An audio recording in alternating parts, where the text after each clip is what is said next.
तर नमस्कार मित्रांनो, स्वागत आहे आपलं न्यू ब्लॉगमध्ये. तर मित्रांनो, शेतकऱ्याचे जीवन असं आहे. आता खताचे भाव 200 ते 300 रुपयांनी वाढलेले. शेतकऱ्याचे माल बेभाव पहिल्यानं व्यापाऱ्यांनी खरेदी केलेली आहे. आणि आता कापसाचे भाव 8, 8.5, 9,000पर्यंत पोचलेले. आता महाराष्ट्रामध्ये असून किंवा अख्ख्या देशामध्ये असून तर एका बी शेतकऱ्याकडे कापूस नाही. हे फक्त सरकारचे धोरण आहे. शेतकऱ्याला जेव्हा माल असला तेव्हा शेतकऱ्याच्या मालाला योग्य भाव देत नाही. ओली मक्का 1000 ते 1200 रुपये शेतकऱ्याची आज बी घेतले जाते. फक्त मानासाठी 1700 रुपये भाव आहे मक्काला. आणि पावसाळ्यात ज्यादा पाऊस झाल्यामुळं 2025मध्ये हे एवढं बी शेतकऱ्याला मक्काचं आवरेज निघलं नाही. एकरी 10 ते 15 क्विंटल आवरेज निघलं फक्त, जास्त काही आवरेज निघलं नाही.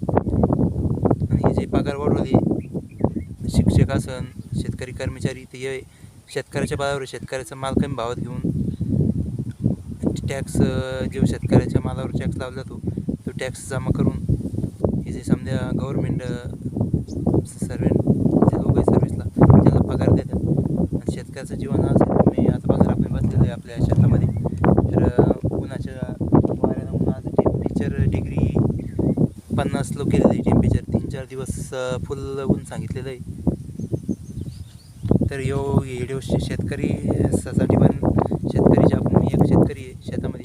जर मागं बघितलं तर पत्राचं घरी आमचं, कारण शेतीमध्ये जे आपण खर्च करू ते एवढंच खर्च नाही करू आला. शेतीमध्ये काही उत्पन्न होऊ नाही राहतं. शेतकरी फार अडचणीमध्ये आहे. जर तुम्ही एक शेतकरी असाल तर आपल्या व्हिडिओला लाईक आणि चॅनलला सबस्क्राईब करा.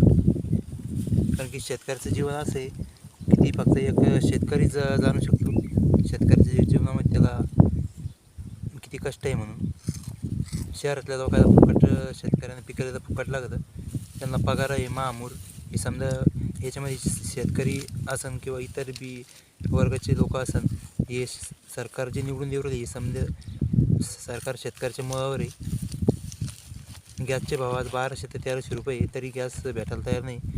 समजा काँग्रेसच्या काळामध्ये 300 ते 400 रुपयाला गॅस होता. हायस्टर खताची गुणी 1000 ते 900 रुपयाला होती. आज खताच्या गुणीचे भाव इतके वाढलेले आहे की शेतकऱ्याला शेती पुरवणा अशी परिस्थिती झालेली आहे. प्लास्टिकचे भाव वाढले. तर एखादी देश म्हणजे युद्ध चालू, या देशाचा परिणाम, या युद्धाचा परिणाम या देशावर होऊ शकतो. या प्लास्टिकवर याच्यावर सरकारचं म्हणणं आहे. पण प्लास्टिक आपल्या भारतामध्ये जर काहीच उत्पन्न होत नाही, मग आपल्या भारतामध्ये उत्पन्न होतं काय नेमकं?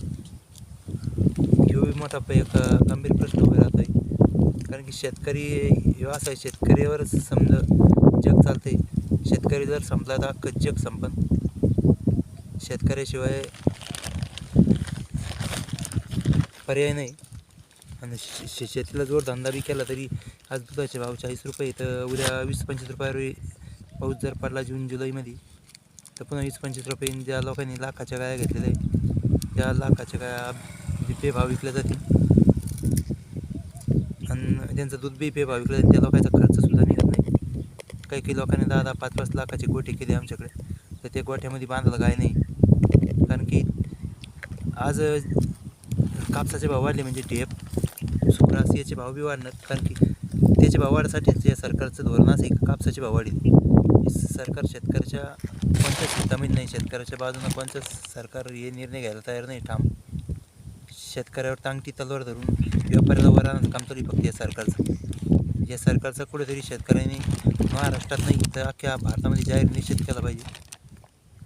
कारण की शेतकरी जर 1 वर्ष पिकला नाही तर 10 वर्ष मागे जातो, अशी त्याची अवस्था होऊन जाते.